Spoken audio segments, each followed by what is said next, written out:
plague of hail, Pharaoh is told that he has to announce it to the Egyptians. So usually it was Moshe who would announce it.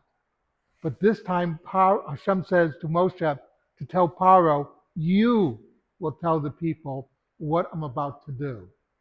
This is a way of forcing Pharaoh to at least come out publicly and point out that everything is on him. But it's also, he has to tell the people, and this is his instructions, to avoid being killed by the hail.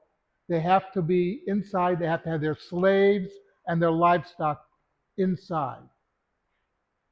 The fact that Pharaoh has to mention that slaves and the livestock shows that the Torah has a very definite opinion on slavery. It is basically opposed to slavery. You have to take care of your slaves, something that many slave owners forget.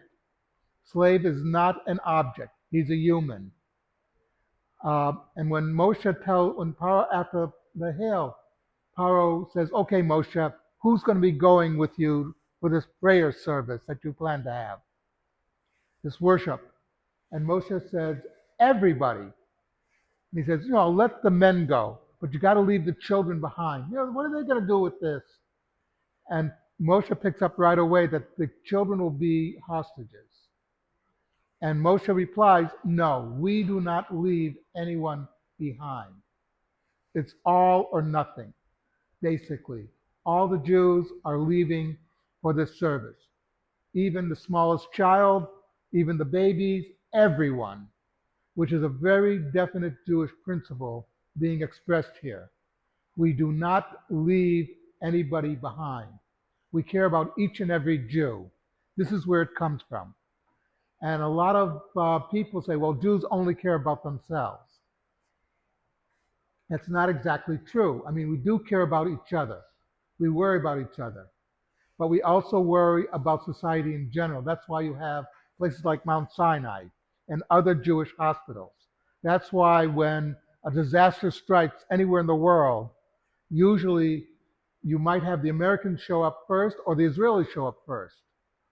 Those are the two countries which show up first to help in a disaster.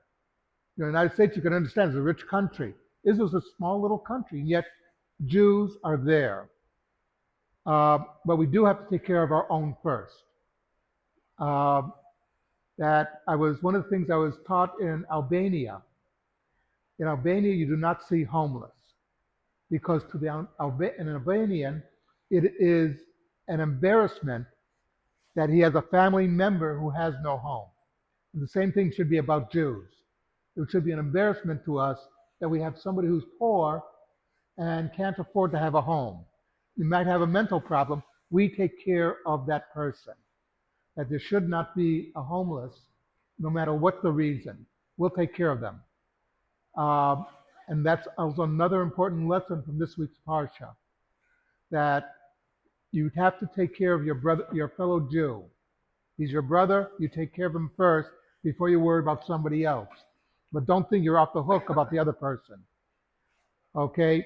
But we do have to take care of our own. Something to think about. And do we still have a minion?